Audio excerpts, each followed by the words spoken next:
And what looks like to me is happening is that they're doing a ceremonial sacrifice of the entire biosphere, and that they intend to exterminate life here, including themselves, and merge into cyberspace and live with their dark power forever. I don't think that's going to happen, but I really think they believe that.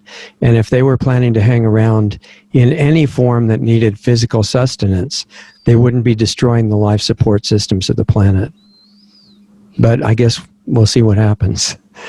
The direction is no question. I think what you're saying is very possible. I think what you're saying has legs to it. I don't hear it much, Dave. It sounds like the Georgia Guidestone idea and the 90% reduction and all that is talked about quite a bit. But when I just look at it logically and what these guys believe, and at the top, there's a non-human and a human level at the top. And I think what they believe, and they don't tell their servants much because it would really hurt morale, is that everybody's terminated for elimination, targeted for that, including themselves. I think that they say, well, if we do this sacrifice by the numbers, because clearly they could do it quickly if they wanted to, they've got the technology, and they're not killing everything instantly. I think they're doing it carefully, step by step, with notices and milestones. And if they think that if they're doing it exactly right, that they'll get all this spiritual benefit and they'll be able to reach the satanic goal, which is unity with that power. I think it's possible this could be the doomsday plan. Yeah. I think there's okay, first of all, let's talk about what we know about the globalist mindset.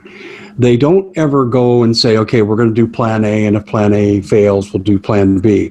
Mm-hmm. They come at a goal from multiple angles at the same time. Right. And then they have contingencies upon contingencies for their different plans.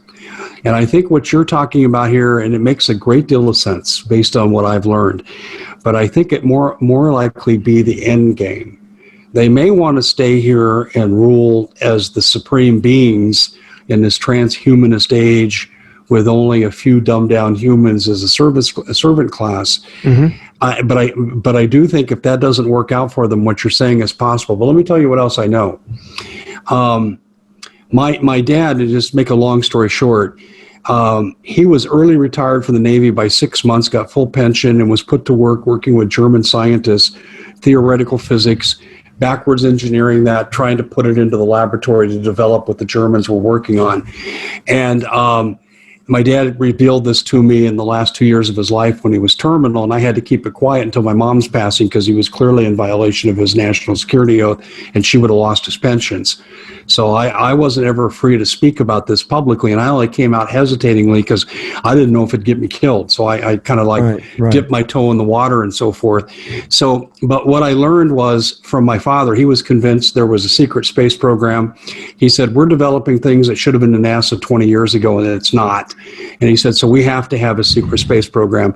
Well, I have a friend that I've had since I was 4 years old, and I'm not going to be real specific, but his dad and my father worked on putting, their last Navy mission was to put nukes on the ships of the Navy, starting with the carrier Roosevelt. My dad was in charge of rewiring the Combat Information Center. And his son, his colleague's son and I are the same age, and we hung out together, know each other well. Well, he's talking to me recently about a second secret space force. Trump took one of the two and turned it public so they could get congressional funding, and now I know why he did it. There's a second one out there being run by the CIA, Mossad, and other globalist interests, and they're in support of these evil people, like the ones at Davos, Bill Gates, and so forth. They're in support of them, and these two entities work against each other. At once, it was totally in secret. I've been invited to conferences as far back as 1997 with people like Edgar Mitchell and other astronauts who are alive, so I'm not going to mention their names, but also with military personnel. We had to sign non-disclosure agreements, and then we told what we knew, and this is where I really opened up about what I knew about my dad's work. And what I learned then was about the secret space program and what the ultimate goal was, which was a transhumanist age like what I'm talking about. Yeah. But let me tell you what's now surfaced. You've got these two competing entities, the public Space Force NASA is really a non-entity. So then you got the secret Space Force, and they're in competition for control of asteroids. And AI is going to be mining the asteroids. Those who control AI will bring unbelievable riches to this planet. We'll see the world's first quadrillionaire come out as a result of AI mining. Now, this is going to sound bizarre, but I'm going to repeat to you exactly what this person in the Space Force told me. He said, we have technology you can't even imagine. Yeah. And he says, I don't dare speak the name, but he says, I can tell you one thing that I can get away with saying. We can control the movement of asteroids. And he said, there are asteroids being embedded right now. And we said, we're not sure if the other side is going to use this for mining purposes, which is possible. And this is the race, Elon Musk, SpaceX, get to space. It's all connected to what I'm telling you. And he said, but the other thing they could be doing was using asteroids as a weapon. And kind of like the God's Rod from 2015 that was brought down on China, asteroids of predetermined size, maybe not an extinction level event, but something that can take out a metropolitan area, could be brought down. He said, we don't know what they're planning to do. And he said the real war, the real Third World War, will start in space. And I asked him about the transhumanism thing, and he says, yes. He said, we used to think this was ridiculous and only the NSA believed in it. But he said, we think this is a real possibility too, that this is ultimately where this is going. Right. It totally makes sense to me. So with that kind of vision of some time in the future in mind, how does it fit in right now what the mind control is being used, like, for example, making everybody terrified that if they don't wear a mask, they're going to die, and things like that? Well, I think it's part of the destabilization of America, bring America down, and have us be willing zombies going to our death. And the other side will profit on our demise.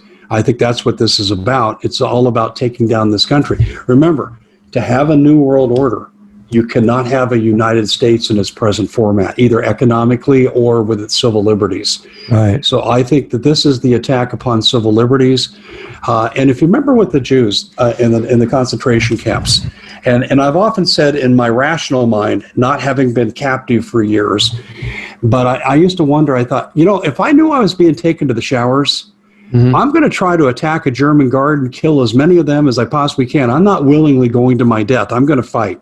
Sure. But we know that many of these Jewish people did not resist. Most of them just went willingly to their death, knowing full well they weren't coming out. And it was a form of programming over a long period of time. And some people say the fluoride was introduced to induce that passivity. Perhaps that's true. I'm not sure. Yeah. But I will tell you this. I see the same passivity in the United States citizen today that we know that happened to the Jews in the death camps. Yeah, I get the feeling that they think it's unpleasant to resist it. Yeah, well, I agree. But see, they got the Jews to willingly walk to their death, the majority of them, and I think they're doing the same thing with us. And the mask is simply the symbol of compliance for doing this. I can imagine at the upper levels, not the very top, but upper levels, they have a sense of humor and are saying, hey, do you think, George, that we'd be able to get them to voluntarily cut off their own air supply out of fear? And Bill says, no, forget it. Nobody would ever do that. And they bet $5 whether it could be done or not. So somebody just won. They're all cutting off their own air supply. And it's been shown with meters that the oxygen level behind the mask is lower than OSHA minimums for what you have to breathe in a workplace. That's true. Yeah. You get hypoxia is a real danger. Yeah. And actually everybody has that sensitivity, and that's a health condition, I would say. And there are exemptions written into every one of these proclamations that if it would affect your health, you don't have to do it. And I guess almost... Well, the way they're getting around that now is the businesses are saying, well, we don't care what your exemption is. We're not going to let you put our customers at risk, so get out of our exactly. You can't. Yeah. You just can't use any businesses or shop anywhere or go, anything. Mark of the beast kind of material. Yeah, but it's totally voluntary. You just can't do anything without it. Yeah, that's true. And this is why I preach to people food, water, guns, gold, ammo, medicine, and tools, because you need to get outside the system as much as possible. The more you're in the system, the more you can be controlled.